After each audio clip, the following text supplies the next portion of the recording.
Hi, everyone. This is Charlie Hedges, and as you are listening to this podcast, I'm in Uganda, and I'm doing work with Wells of Life, and my dual role is I'm Vice President of the Executive Board as well as Vice President of Ugandan Operations. And so I will be doing operations work for 3 weeks in covering 500 to 1,000 miles of different districts that we're doing business in. So in my absence, we have pre-recorded with producer Paul 3 episodes, shorter episodes, that will give you some insight into the next chapter, into Wells of Life, and into Uganda.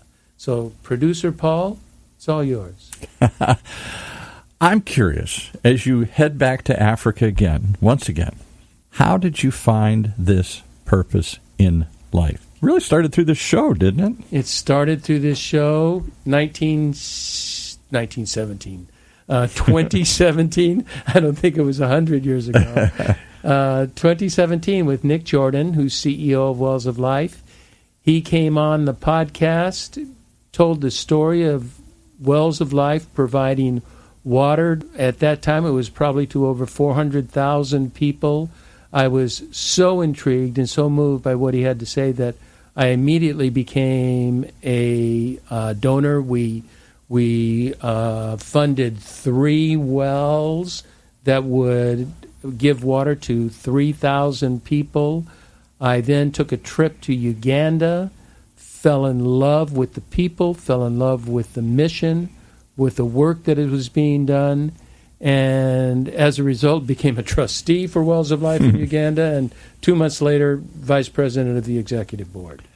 And that's how it works. You know, when you walked in the door and you said, kind of retiring from my long-standing role as a CEO coach, you were looking for your own next chapter. Life wasn't over. And you were exploring. What were you missing at that point in time? I haven't even thought of this, and it is so true. At the time we started this podcast, I was in a time of deep consternation and in a time of struggle for who I was personally, because I retired from my business as an executive coach to high-level people of very successful companies. And it was not an intended retirement, although I was 65 years old. It was a retirement because I had sort of an attack of anxiety that I really could not overcome. Mm-hmm. So I needed to leave. And what that left me with was a blank slate. And 2 things were really strong in my life, Paul, and that was feelings of uselessness and boredom. Yeah, you said you didn't know what to do with yourself. I did not know what to do with myself. I was used to a busy calendar. I was used to a filled calendar, which is busy. I was used to helping people and helping executive leaders managing their people and the strategy of their organization. And now I had nothing. I was painting, and that was one thing that really helped me, but it didn't fill my need for contribution. That's why I felt so useless. Yeah, I felt purpose. like, what am I doing? And I was in search, and that was why we started this podcast, The Next Chapter. The next chapter really wasn't intended for everybody else to find their next chapter. It was intended for me. What am I going to do? They thought they were getting advice from the coach on how to find their next chapter, and he was trying to find his along with them here. Yeah. It's kind of like, I guess, the story of the people that become a psychologist is that they go to therapy and decide they want to. That's why they get into psychology. Exactly. Yeah. And so that was probably the reason. And that was, I think that lasted for me, Paul, for 1.5 to 2 years. I wrote a couple articles about it on retirement and boredom and uselessness. And I believe probably the thing that helped me come out of it was a combination of getting a better feel for myself. Right. And as our friend Terry Hershey always reminds us of being comfortable in our own skin, and that's sort of an authenticity that's not evaluated by external means, but by internal means, what drives you. And I've always focused on what drives me internally. I've always focused on what is my purpose. And although I couldn't find it, I began to find hints of it, and then I found the expression of my internal values through Wells of Life. So is it just simply putting yourself out there and making yourself available? Do opportunities present themselves? Or is it something so many of us want to plan? We want to plan always in place. My life plan, the plan of the next 10 years. Or is it just simply showing up? I wanted to answer that by saying yes to both. I'm sorry. I wish I could do better. However, I do want to put an emphasis on the serendipity of it. We're going to have a guest in about a month and a half that wrote a book on life and serendipity, and that it's not always a plan. And I'm very much looking forward to that podcast when I return. That is to be open. And what it calls for in that openness and receptivity to something new, it calls for an intentional self-reflection.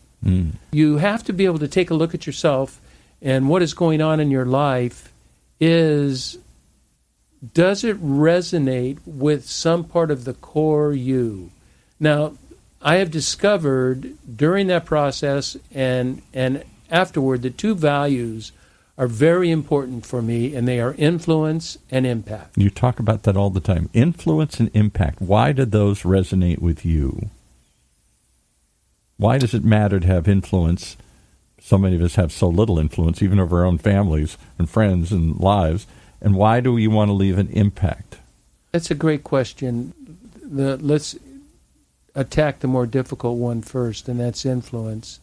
And that is, I have discovered within my small group of friends and acquaintances and colleagues and associates that I have been gifted with a certain degree of influence. People listen to you. You were a coach. They listen to you. I don't know what it is, but it's that, and I try to do it with integrity. I'm very careful about it because it's I'm reminded of the story of Brad Pitt's mom talking to Brad Pitt, and that he was so good looking and that he could accomplish anything with his looks.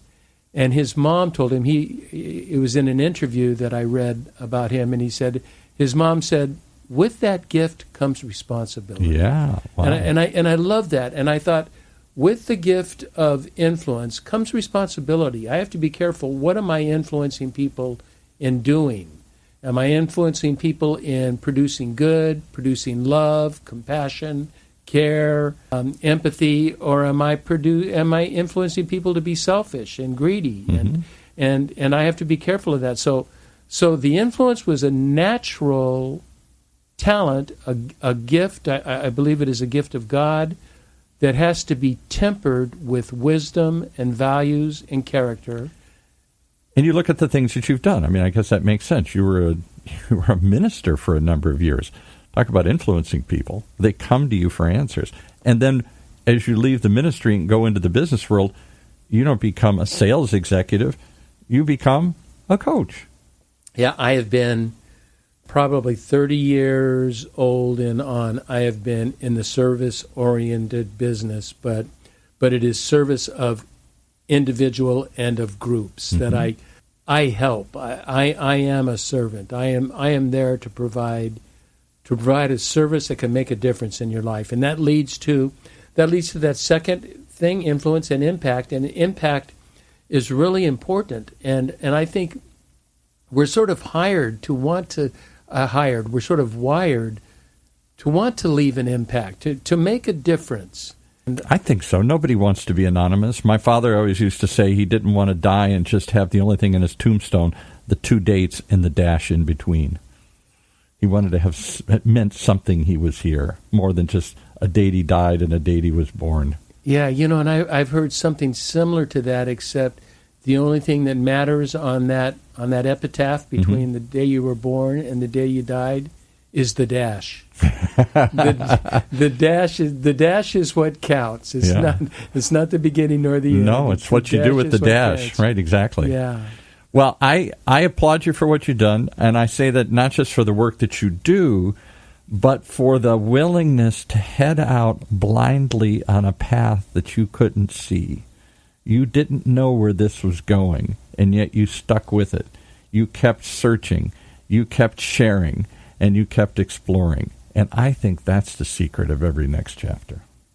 I agree. I couldn't. Exploring, two words to close with, and I'll just say the words.